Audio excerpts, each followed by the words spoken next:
channel. So part 2 on how to build your YouTube channel for beginners. Alright, in the last video we talked about 6 tips on building your channel for beginners. We talked about camera, a good quality camera, HD preferably. We talked about lighting, making sure you have good lighting is the key. Talking about consistency, continuing to upload. You want them to recognize who you are. Remember, out of sight, out of mind. Talk about content, not looking in the eyes of your own, but what would your viewers and your subscribers want to see from you. Talk about networking, collabing. We also talk about no sub for subs. No sub for subs. Get that out of here. And last tip, we also talked about be yourself.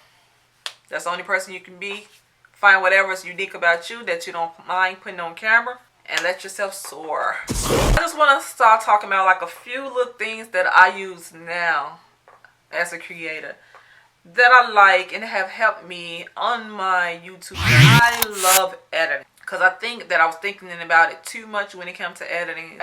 How can I look at it from a filmmaker or a videographer?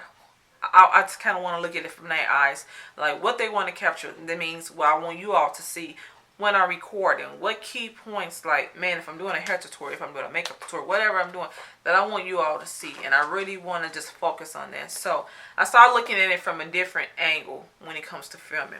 And therefore, I was on a search to find some type of book to help me on that way. I found this book here, How to Shoot a Video That Doesn't Suck by Steve Stockman. This book has been extremely helpful for me.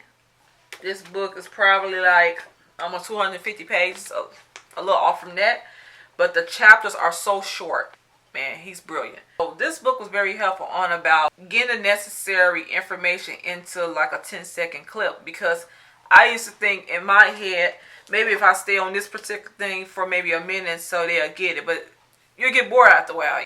Just think about commercials. You can see everything within a commercial within 30 seconds. Most time commercials are like roughly 30 seconds, if that. The book was about, it say $13.95, but I thought I paid a little bit more than that. But between $15 to $20, I say. You want to take YouTube series on filming, and you know, got past all of that from the last video, those tips, and you really wanted to start working on your creativity as a YouTuber, on how you film and angles. And he speaks about angles, he speaks about clips, he speaks about all of that, he speaks about lighting. So this is a really good next thing. Prime lens. I don't know. No, I supposed to upload a video up earlier this year about this prime lens. If you want that blurry background that you see most of your YouTubers have, they're using a prime lens. I have the 50mm 1.8 lens here. Pretty tight for me, so it depends on what I'm filming. I may use this, but I really do love this lens. I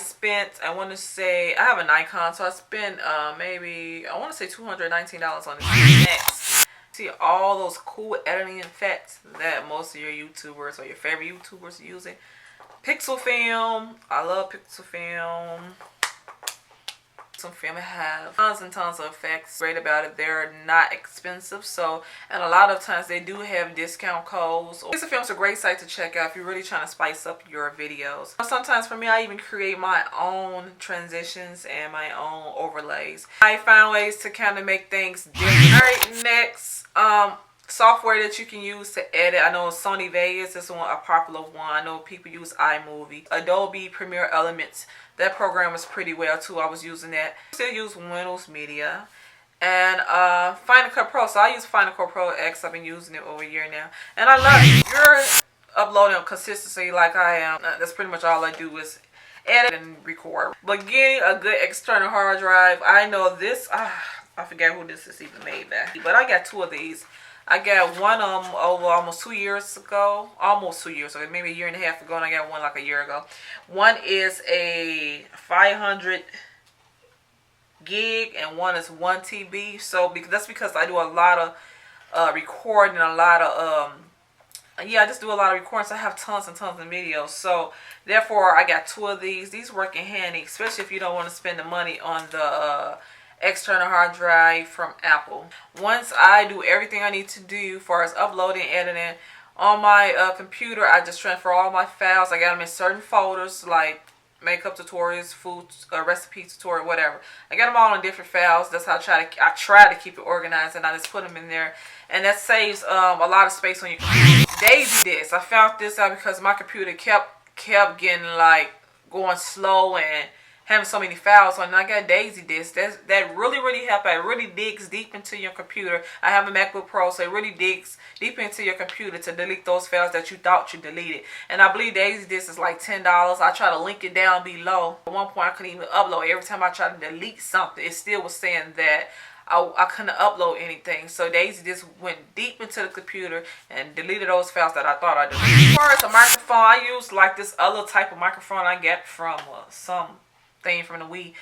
But your headphones, I accidentally just used this because I want to use just my regular mic on my computer, and I was in a like very secluded area, so I had sound, but forgot I had my headphones on. And I actually discovered that these work really well if you don't want to spend money on a microphone. But I'll eventually get me get a mic, but I'm not in a rush. I do like using my headphones that I receive for my phone. Like right now, I ain't filming with my ring light. Well, I'm using my ring light. I used to have two, I still have them, but two umbrella lights. But I use a ring light. Preferably, I don't want any more lights right now. I eventually will. I love using my ring light for what I do. It serves the purpose for everything. And then, if I don't use my ring light, I used to just use the window. You know, I prop my camera right in front of the window and I film away. So I love the ring light. I think this here is the newer. I'll link it down below, but I spent like $89 just for the head, not the stand. I already had a stand and I just attached it to my stand, but just for the light itself was $89. And then the only thing about this light, it doesn't have like the dials where you can tone the light up and down.